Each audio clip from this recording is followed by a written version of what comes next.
Hello friends, welcome to kuboos kitchen. இன்றைக்கி வீடியோவில் நம்ம ஒரு ஹெல்த்தியான ஒரு ரெசிபி தான் பார்க்க போகிறோம். பிரேக்ஃபாஸ்ட் ரெசிபி தான். சிகப்பரிசி அவல் உப்புமா தான் இன்றைக்கி பார்க்க போகிறோம். ரொம்ப ஹெல்த்தியான ஒரு ரெசிபி. இது எப்படி செய்கிறதுன்னு பார்க்கறதுக்கு முன்னாடி இது வரைக்கும் நீங்கள் நம்ம சேனலை சப்ஸ்கிரைப் பண்ணாமல் இருந்தீங்கன்னா மறக்காமல் சேனலை சப்ஸ்கிரைப் பண்ணுங்கள், லைக் பண்ணுங்கள், ஷேர் பண்ணுங்கள், கமெண்ட்ஸ் பண்ணுங்கள். மறக்காமல் பெல் நோட்டிஃபிகேஷன் எனேபிள் பண்ணிக்கோங்க. அப்போ தான் நாங்கள் அப்லோட் பண்ணுற வீடியோஸ் வந்து உங்களுக்கு உடனுக்குடன் வந்து சேரும். வாங்க கிச்சனுக்குள்ளே போகலாம். எப்படி செய்கிறதுன்றதை பார்க்கலாம். ஃபஸ்ட்டு வந்து சிகப்பரிசியை வந்து ஒரு பவுலில் வந்து சேர்த்துக்கிறேன். நான் வந்து ஒரு 150 கிராம்ஸ் அளவு வந்து சிகப்பரிசியை வந்து எடுத்துக்கிறேன். இது 2 பேருக்கான அளவு தான் நான் இந்த வீடியோவில் சொல்லியிருக்கேன். ஸோ ஃபஸ்ட்டு நம்ம வந்து சிகப்பரிசியை வந்து பவுலில் சேர்த்துக்கலாம். அடுத்து இந்த அவல் வந்து பார்த்திங்கன்னா 2லேருந்து 3 முறை நல்லா வாஷ் பண்ணி எடுக்கணும். ஸோ தண்ணி வந்து சேர்த்துட்டேன். பவுலில் வந்து பார்த்திங்கன்னா 1.5 கப் அளவு வந்து தண்ணியை சேர்த்துட்டேன். இது நல்லா வந்து 2லேருந்து 3 முறை நல்லா வாஷ் பண்ணி எடுக்கணும். அப்போ தான் அதில் இருக்க அழுக்கு எல்லாம் கம்ப்ளீட்டாக போகும். பார்க்க சொல்லி தெரியுது பாருங்கள் எந்த அளவு வந்து இந்த அவலில் வந்து அழுக்கு இருக்குன்றது. ஸோ இப்போ இதை போய் நான் வந்து வாஷ் பண்ணி கொண்டு வந்துடுறேன். வாஷ் பண்ணி கொண்டு வந்தாச்சு. இப்போது இந்த அவல் வந்து ஊற வைக்கணும். ஊற வைக்கிறதுக்காக நான் 1 டம்ளர் அளவு வந்து தண்ணியை சேர்த்துக்கிட்டேன். இந்த அவல் வந்து குறைஞ்சது 5 நிமிஷம் வந்து ஊறணும். அப்போ தான் நம்ம வந்து செய்கிறப்போ கரெக்டாக இருக்கும்.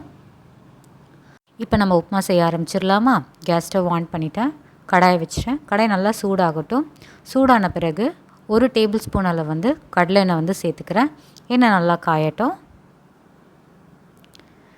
எண்ணெய் நல்லா காஞ்சிருச்சு. 1/4 டேபிள் ஸ்பூன் அளவு வந்து கடுகு சேர்த்துக்கலாம். கடுகு நல்லா பொரிஞ்சு வரணும். அது வரைக்கும் நம்ம வந்து வெயிட் பண்ணலாம். கடுகும் பாருங்கள் நல்லா பொரிஞ்சு வந்துருச்சு. அதுக்கப்புறம் வந்து கடலைப்பருப்பு, உளுந்தம்பருப்பு சேர்த்துக்கலாம். 1/4 டேபிள் ஸ்பூன் கடலைப்பருப்பு, 1/4 டேபிள் ஸ்பூன் உளுந்தம்பருப்பு இதெல்லாம் நான் மிக்ஸ் பண்ணி வச்சுருந்தேன். அதை நான் சேர்த்துக்கிறேன். இதை லைட்டாக கோல்டன் ப்ரௌன் கலர் ஆகிற வரைக்கும் நல்லா இந்த எண்ணெயிலே வதக்கி எடுத்துக்கணும். ஸோ ரொம்ப தீய வச்சிடக்கூடாது. சிம் வந்து லோவாகவே வச்சுக்கலாம். இப்போ பார்த்திங்கன்னா நல்லா கோல்டன் ஃப்ரை ஆகிற வரைக்கும் நல்லா வதக்கி எடுத்துக்கலாம். ஸோ நல்லா கோல்டன் ஃப்ரை ஆகிடுச்சு. அடுத்து நான் வந்து கட் பண்ணி வச்சுருந்தேன் வெங்காயத்தை சேர்த்துக்கலாம். இந்த ரெசிபிக்காக நான் ஒரே ஒரு வெங்காயத்தை மட்டும் கட் பண்ணி எடுத்துக்கிட்டேன். ஸோ அதை இப்போ நம்ம சேர்த்துடலாம். ஸோ அடுத்து காரத்துக்காக பச்சை மிளகாய் வந்து 1 எடுத்துக்கிட்டேன். சின்ன சின்னதாக கட் பண்ணி சேர்த்துக்கிட்டேன் பச்சை மிளகாவை. உங்கள்கிட்ட பச்சை மிளகாய் இல்லைன்னா காஞ்ச மிளகாய் வந்து சேர்த்துக்கோங்க. அதுவும் இல்லைன்னா நீங்கள் லைட்டாக மிளகாத்தூள் வந்து சேர்த்துக்கலாம். நம்மளோட விருப்பம்தான். உங்கள்கிட்ட எது இருக்கோ அதை வந்து சேர்த்துக்கோங்க. இப்போ இதை நல்லா வந்து வதக்கி எடுக்கணும். ஸோ இது வந்து பொன்னிறமாக ஆகணும்னு அவசியப்படாது. வெங்காயம் பார்த்திங்கன்னா கண்ணாடி பதம் அளவு வந்து வதங்கி வந்தால் போதும். இப்போ வெங்காயம் வதங்கணுன்றதுக்காக கொஞ்சமாக வந்து உப்பு சேர்த்துக்கிறேன். இதுவே வந்து போதுமான அளவு தான் உப்பு. இனிஷியலாகவே சேர்த்துக்கோங்க. உப்பு சேர்த்ததும் நம்ம நல்லா வந்து வதக்கி எடுக்கணும். இந்த ரெசிபி த்ரூஅவுட்டாக நீங்கள் வந்து லோ ஃப்ளேமில் தான் வச்சு செய்யணும். அப்போ தான் கரெக்டாக வரும் நமக்கு. இன்னும் கொஞ்சம் நேரம் நல்லா இந்த வெங்காயம் வதக்கி எடுத்துக்கலாம். இது வதங்கட்டும். அடுத்து நம்ம ஊற வச்சுருந்த அவல் வந்து எடுத்துக்கலாம். 5 மினிட்ஸில் பாருங்கள் நல்லா எந்த அளவு வந்து ஊறி வந்திருக்குன்றது. நீங்கள் அப்படியே போட்டிங்கன்னா ரொம்ப ஹார்டாக இருக்கும் சாப்பிட்றப்போ. நீங்கள் ஊற வச்சு நீங்கள் எடுத்துக்கிட்டிங்கன்னா ரொம்ப சாஃப்டாக இருக்கும். இந்த அவல் உப்புமா பார்த்திங்கன்னா நல்லா வடிகட்டி கொண்டு வந்துட்டேன் தண்ணியை. இப்போது வெங்காயமும் நல்லா வந்து வதங்கி வந்துருச்சு ஆல்மோஸ்ட்டு.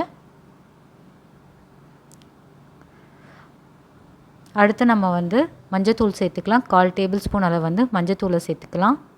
சேர்த்துட்டு நல்லா வந்து வதக்கி எடுத்துக்கிறேன். உங்களுக்கு இதில் வந்து வேர்க்கடலை வேணாலும் போட்டுக்கலாம். நம்மளோட விருப்பம்தான். முந்திரி பருப்பு, வேர்க்கடலை இது எல்லாம் போட்டுக்கலாம். அடுத்து நம்ம வந்து ஊற வச்சுருந்த சிகப்பு அவலை வந்து சேர்த்துக்கலாம். சேர்த்துட்டு நல்லா வந்து மிக்ஸ் பண்ணி விடணும். ஸோ இந்த வெங்காயம், பச்சை மிளகாய், கடலைப்பருப்பு, உளுத்தம்பருப்பு இது எல்லாம் ஒன்றோட ஒன்றா நல்லா வந்து கோட்டாகி வரணும். இந்த மாதிரி கைவிடாமல் நல்லா மிக்ஸ் பண்ணி விட்டுக்கோங்க. அவலில் இருக்க ஈரப்பதம் வந்து கம்ப்ளீட்டாக போகணும். அது வரைக்கும் வந்து நல்லா வந்து மிக்ஸ் பண்ணி விட்டுக்கலாம். அடுத்து அரை எலுமிச்சை பழம் எடுத்துக்கிட்டேன். அதை வந்து சாராக புழிஞ்சி இதில் சேர்த்துக்கலாம். இன்னும் டேஸ்ட் வந்து சூப்பராக தரும் இந்த எலுமிச்சம்பழ சாறு ஆட் பண்ணோம்னா. ஸோ எலுமிச்சம்பழ சாறும் ஆட் பண்ணியாச்சு. இப்போ நல்லா வந்து மிக்ஸ் பண்ணி விட்டுக்கலாம். இப்போ நல்லா வந்து கலந்து விட்டாச்சு.